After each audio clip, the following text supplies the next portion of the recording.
What's up, guys? Welcome back to ZR Chess. Today we're going over something I'm pretty excited about, the English opening. So I love this opening.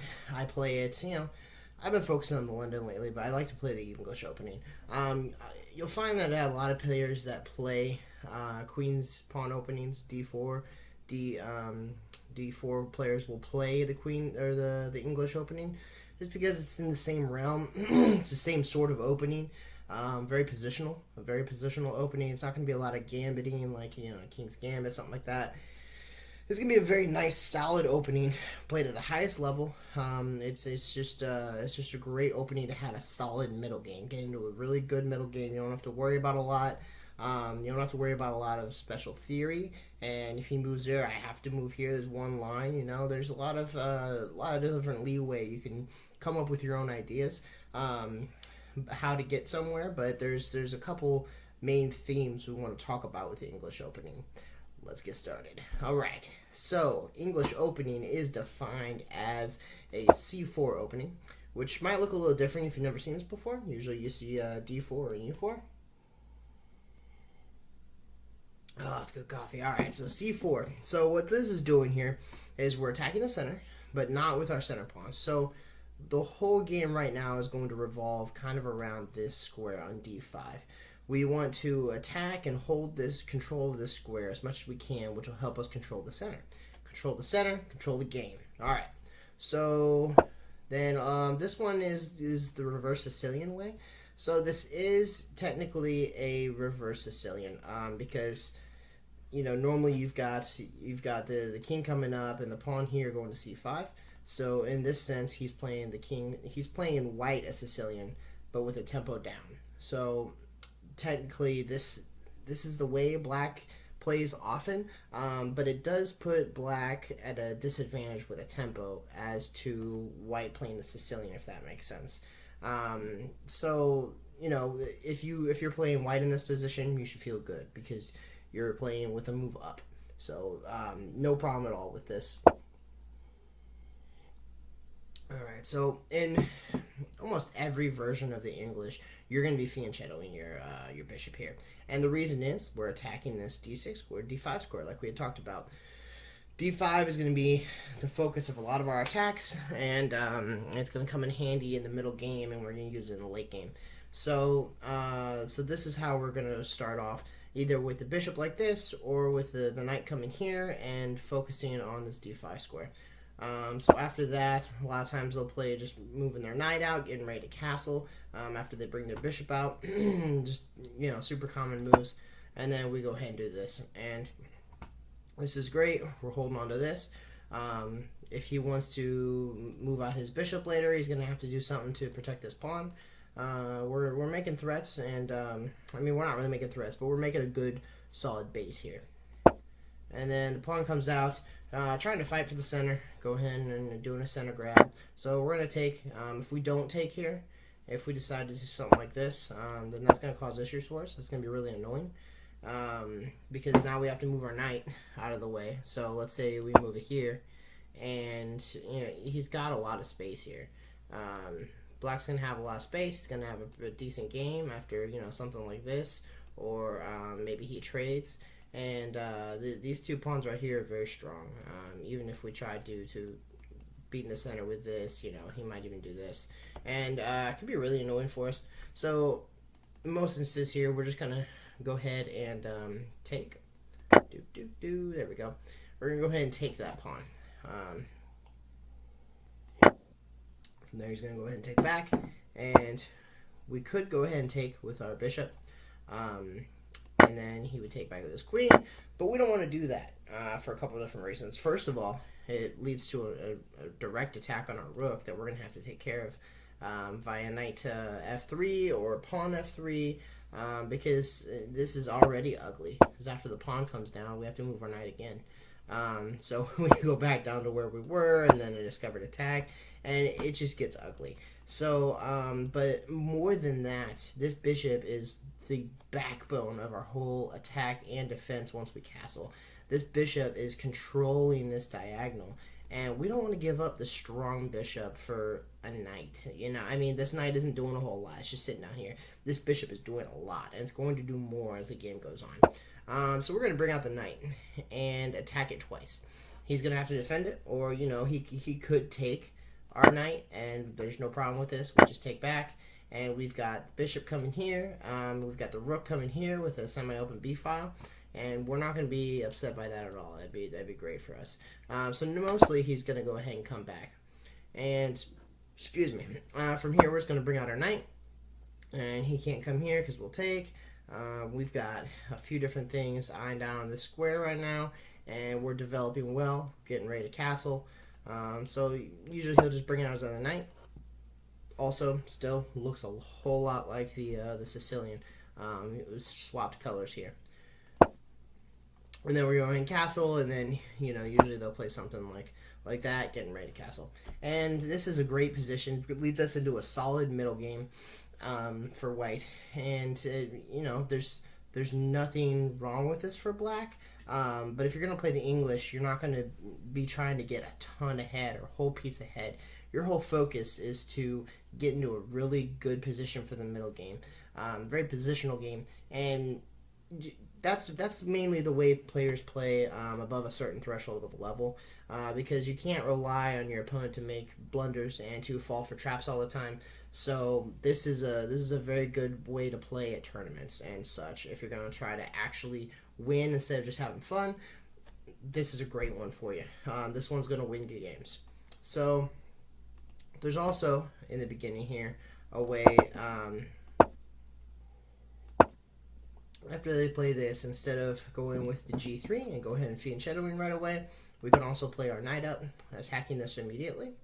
And this just leads to him protecting the pawn and bringing out our pawn here. And so we're going to be fianchettoing, and he's going to have three moves he can really play here. He can bring the pawn out, or the bishop out to these two squares. And, you know, if the pawn comes up, we're going to go ahead and just trade. And then from here, we'll go ahead and move our bishop out. And then if not, you know, he's going to bring his bishop here or here. And we don't really have any problems with these. If he brings a bishop here, we're going to go ahead and kick him away. He can take if he wants, and we'll, you know, have a nice semi-open file. Or, you know, more likely he's going to come back. And we'll get a little bit of attack with our pawns at least, eyeing down on this square, and then we can fianchetto and go ahead and castle. So that's also a typical thing. Now, so sometimes black will want to prevent us fianchettoing, and this is played, you know, every now and then. So when we do this, black is going to go ahead and play b6 immediately. I saw this move actually in a lecture by Yasser Sarouan. In the St. Louis Chess Club. I don't know if you watch that. If you don't, you should. And, you know, this kind of limits white on what he can do with the bishop over here.